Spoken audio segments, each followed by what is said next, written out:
A photograph rests in an archive, untouched for more than 100 years. At first look, it appears ordinary. A black family dressed in their finest attire, posed before a wooden house somewhere in rural Alabama. The year is 1905. The image is a bit faded.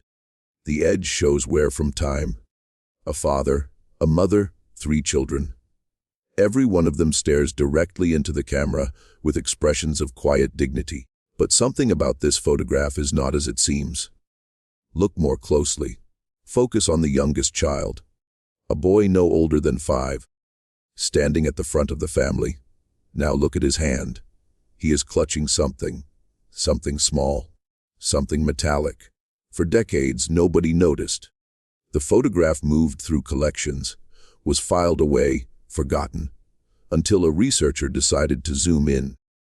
What she uncovered would reveal a secret the family had hidden in plain sight for over 100 years. A secret about chains, about freedom, and about the unbreakable bond between generations. This is the tale of what that child held in his hand, and why it transforms everything. If you love stories that uncover history's hidden truths, subscribe to this channel and hit the like button. You won't want to miss what comes next.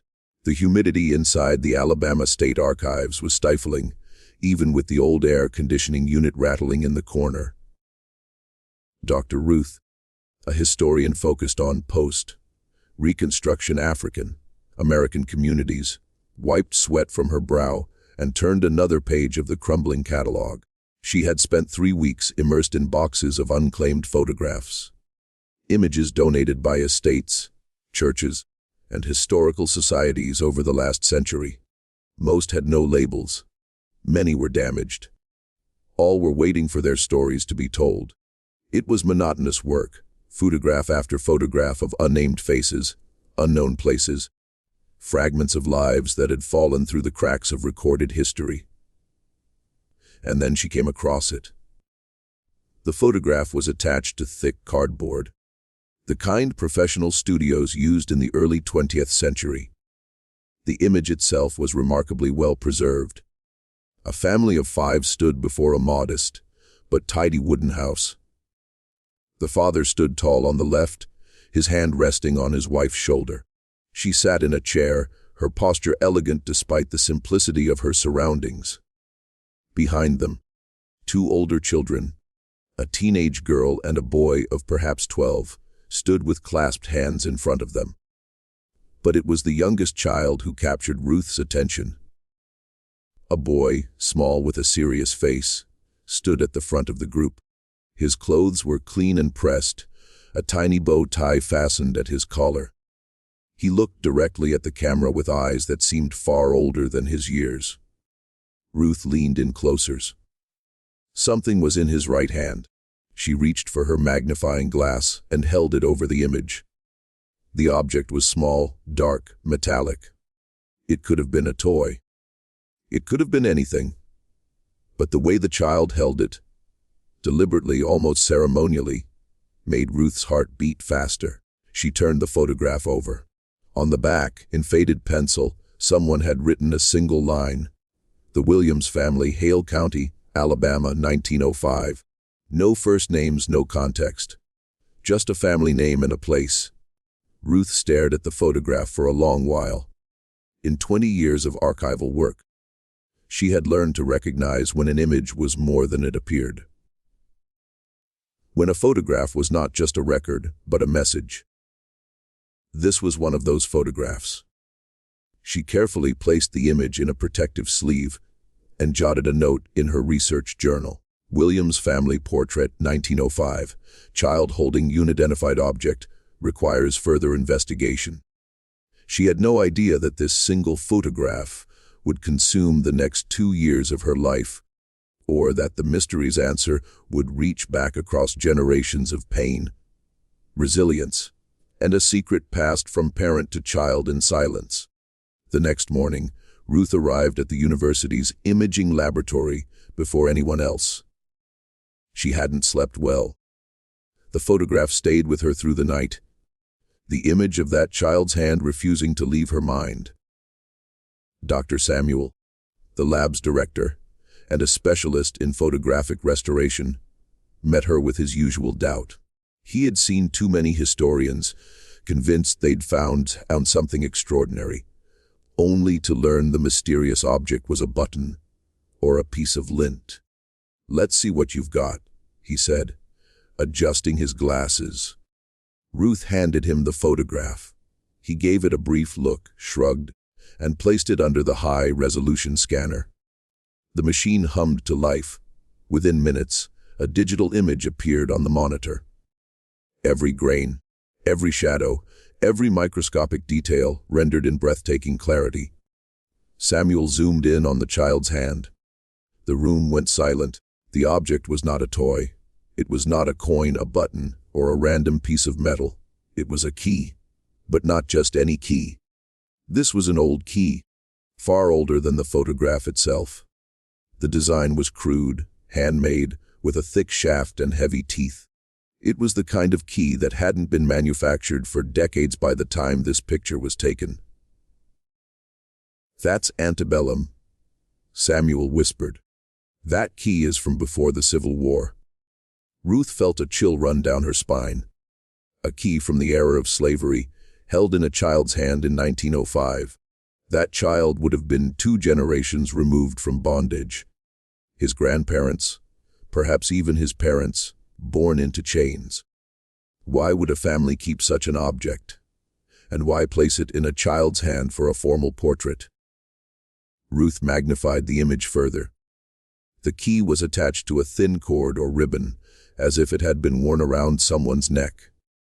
And there, barely visible on the shaft, were markings, letters or numbers too faded to read. "Can you enhance those markings?" Ruth asked. Samuel worked the software for several minutes. Slowly, the shapes became clearer. 2 letters emerged from the corrosion: JW. Initials. Someone's initials. Ruth's mind raced.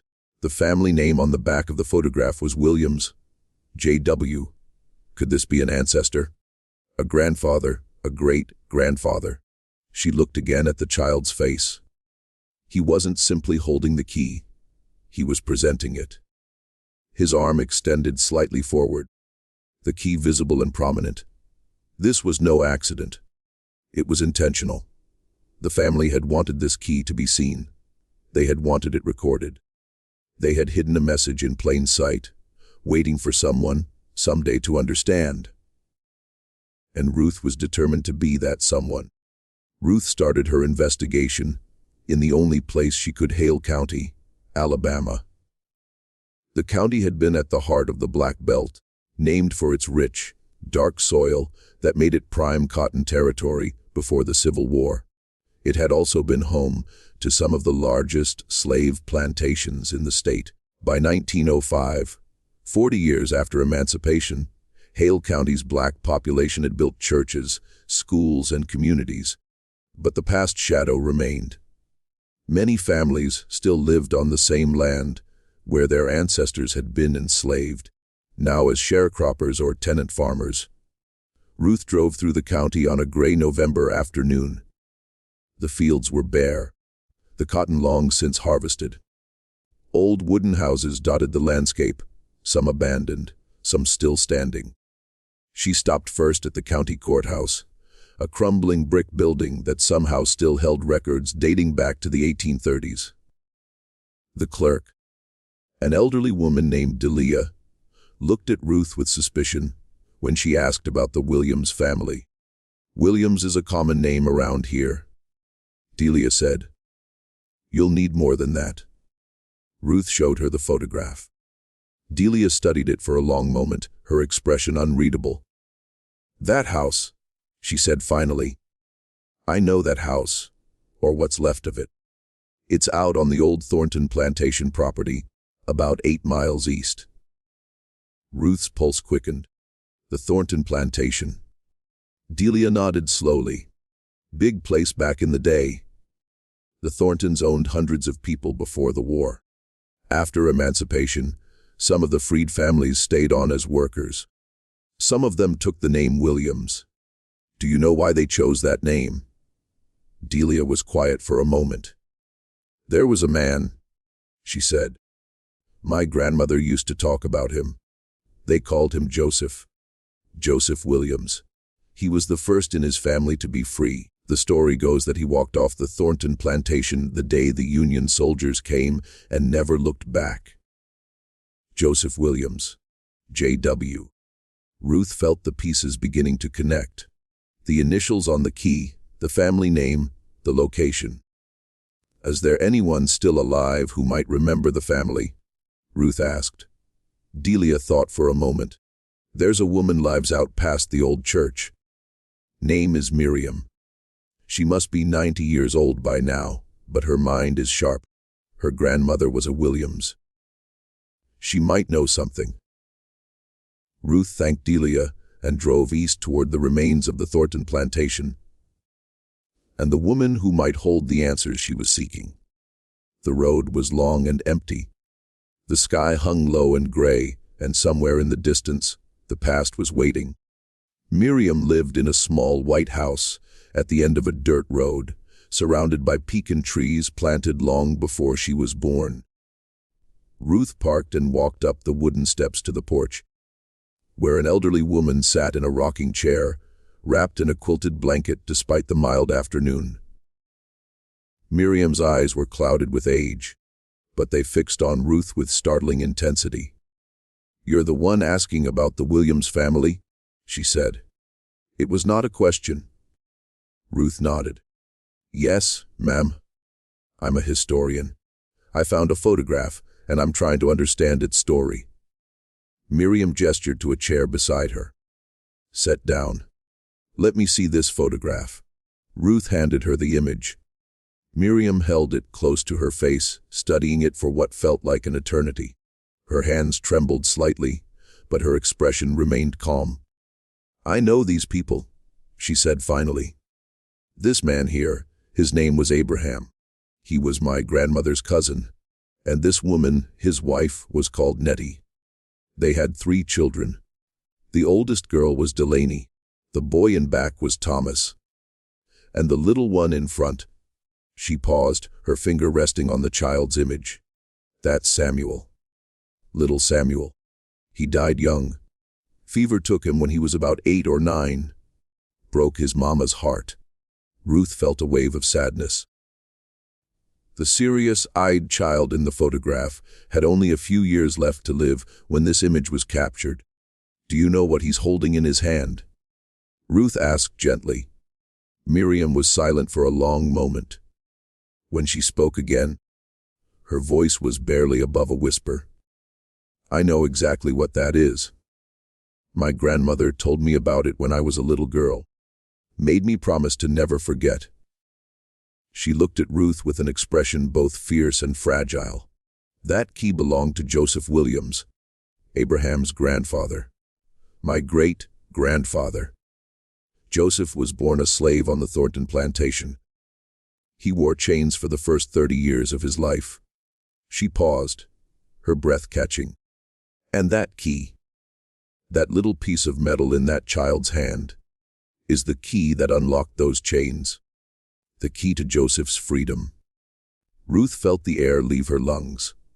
She had suspected something like this, but hearing it confirmed, hearing the weight of history in Miriam's voice, was almost overwhelming. "How did he get it?" Ruth asked. Miriam smiled, but there was no joy in it. "That," she said, "is a story that takes some telling." Miriam settled deeper into her chair, her eyes gazing at something far beyond the pecan trees and the quiet afternoon. "Joseph was born around 1832, she began. His mother was a field worker on the Thornton plantation. His father was sold away before Joseph could even walk. That was the way of things back then. Families torn apart like they were nothing." She shook her head slowly. "Joseph grew up strong. Too strong for his own good, some said. The Thorntons used him for the hardest labor, clearing land, building fences, hauling timber. And when he got older, they started hiring him out to other plantations during busy seasons." Ruth listened intently, her recorder running, capturing every word. But Joseph was smart, smarter than they knew. He taught himself to read in secret, stole a primer from the big house and hid it in the woods. He learned about the world beyond Hale County. He learned about the North, about freedom. Miriam paused, her weathered hands gripping the armrests of her chair. In 1859, Joseph tried to run. He made it nearly 50 miles before the patrollers caught him. They brought him back in chains. Heavy iron shackles around his wrists and ankles. Old Man Thornton was furious. He had Joseph whipped in front of the whole plantation as a warning. Her voice hardened. But he didn't break Joseph. Nothing could break that man. He just got quieter, more careful. He started planning again, waiting for his chance. And then the war came. Ruth said softly. Miriam nodded. The war came and everything changed. By 1865, the Union Army was moving through Alabama. One morning, a group of soldiers rode onto the Thornton plantation. They told the enslaved people they were free, that the war was over, that they could go wherever they pleased. She leaned forward, her voice dropping low. Most people didn't know what to do. They'd been told they were property their whole lives. But Joseph knew exactly what to do. He walked straight to the overseer's cabin, where they kept the keys to the chains and the locks. The overseer had already fled. Joseph found the key that had locked his shackles all those years ago. He took it, and he walked off that plantation without looking back. Ruth felt tears prick her eyes. He kept the key. Hale kept it until the day he died. Miriam confirmed, said it was the most important thing he owned. Not because of what it was, but because of what it meant. It meant he was a man. It meant his children would never wear chains. It meant the Thorntons didn't own him anymore, and they never would again. After the war, Joseph Williams built a new life. He married a woman named Clara, who had been enslaved on a neighboring plantation. Together they claimed a small plot of land in Hale County. 20 acres purchased with money Joseph earned working as a blacksmith. They had 4 children. The eldest, a son named Abraham, was born in 1871, the first generation of the Williams family born into freedom. Miriam's voice softened as she continued. Joseph never let his children forget where they came from. Every Sunday after church, he would gather them together and tell them the stories. The stories of his mother sold away when he was young. The stories of the fields, the whips, the chains, and the story of the day he walked free. She gestured toward the photograph still in her lap. And he showed them the key.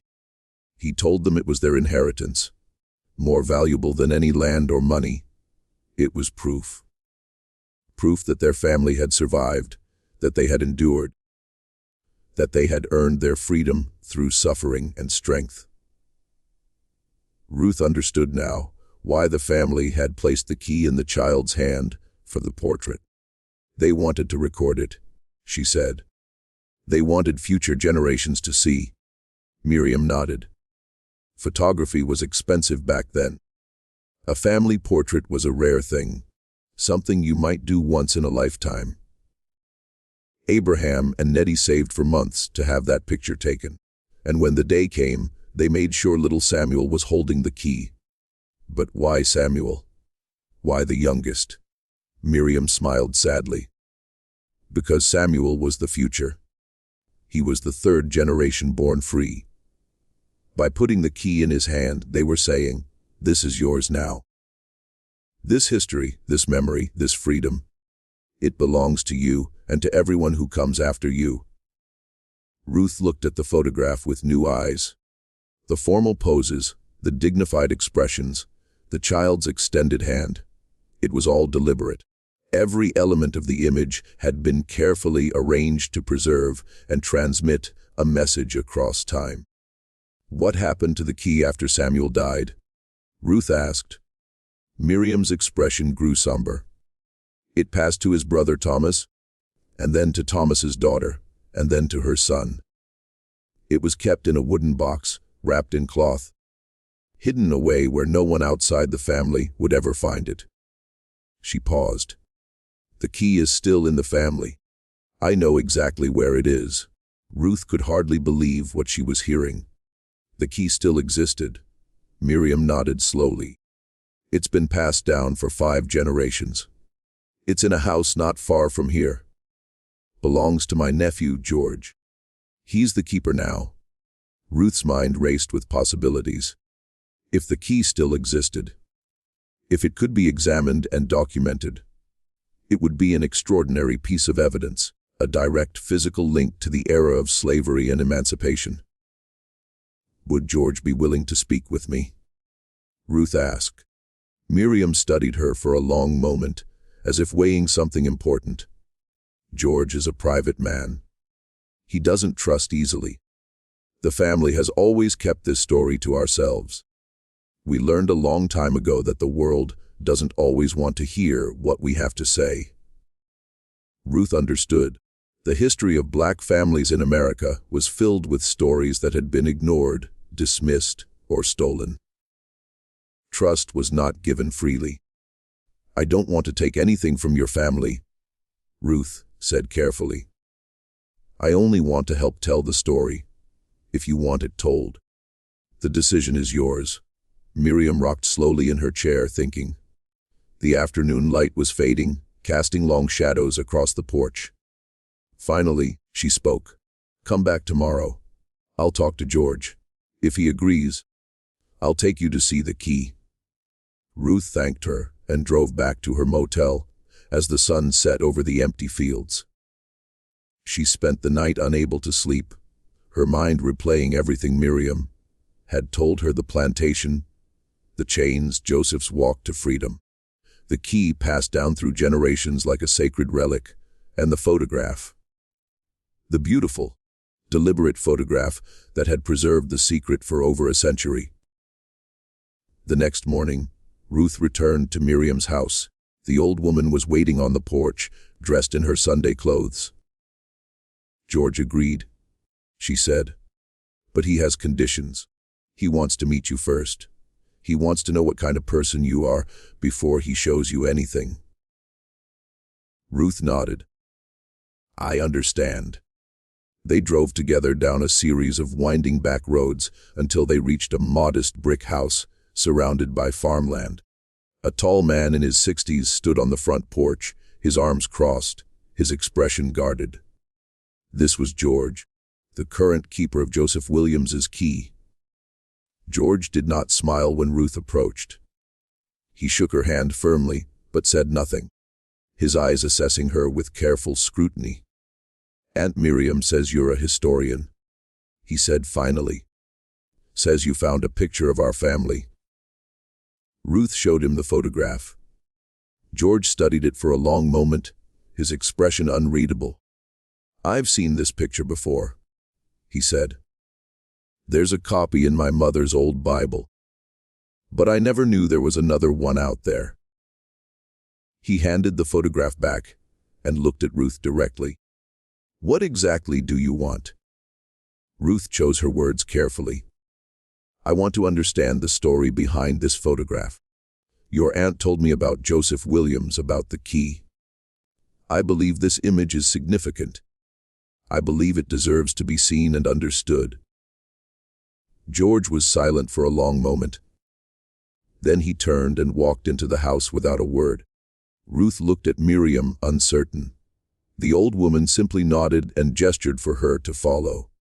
The interior of the house was modest but immaculately clean. Family photographs lined the walls. Generations of faces spanning more than a century. George led them to a small room at the back that appeared to be a study. He opened a closet and pulled out a wooden box, old and worn but carefully maintained. He set it on the desk and opened the lid. Inside, wrapped in faded cloth, was the key. Ruth's breath caught in her throat. It was exactly as it appeared in the photograph, heavy, crude, handmade. The iron was dark with age, but the teeth were still clearly defined, and there on the shaft, barely visible but unmistakable, were the initials J.W. "This is it," George said quietly. "This is the key that unlocked my great-great-great-grandfather's chains. It's been in our family for 160 years. Ruth felt tears streaming down her face. She made no move to wipe them away. "May I photograph it?" she asked. George nodded slowly. "Photograph it. Document it. Tell the story if you want. But the key stays with us. It will never leave this family." Ruth agreed without hesitation. She spent the next hour carefully photographing the key from every angle, documenting its dimensions, its markings, its weight in George's hands. When she finished, George wrapped the key again and returned it to its box. "My mother used to say that this key is worth more than anything money can buy," he said. "Because it's proof. Proof that we were here. Proof that we survived. Proof that no matter what they did to us, they couldn't destroy us." Over the following months, Ruth worked tirelessly to verify and document the story. She found records of the Thornton plantation in county archives, inventories that listed enslaved people by first name only, including a Joseph valued at $800 in 1855. She found Union Army records documenting the liberation of enslaved people in Hale County in 1865. She found land deeds showing Joseph Williams's purchase of 20 acres in 1869. Every piece of evidence confirmed what Miriam had told her, but the most powerful confirmation came from the key itself. Ruth brought a metallurgist to examine it, a specialist in antebellum ironwork. He confirmed that the key was consistent with locks and shackles manufactured in the 1840s and 1850s. The craftsmanship was crude. The metal composition was typical of southern ironworks of the period. It was authentic. The key was real. Ruth also discovered something else. In the archives of a local church, she found a handwritten account by a minister who had known Joseph Williams in the 1880s. The minister described Joseph as a man of remarkable dignity and quiet strength, who carried with him always a small iron key, which he said was his most precious possession. The minister had asked Joseph why he kept the key. Joseph's answer was recorded in the minister's journal. "Because my children must never forget. They must never forget what we endured. They must never forget what it cost. And they must never forget that we are free." Ruth sat alone in the archive, reading those words again and again. Joseph Williams had wanted his story to be remembered. He had placed the key in his great-grandson's hands specifically so that someday someone would see it and ask questions. And now, more than a century later, those questions had finally been asked and answered. Ruth knew what she had to do. She would write the story. She would publish the photograph. She would make sure that Joseph Williams and the family that had preserved his memory would never be forgotten again. But first, she had to return to Hale County one more time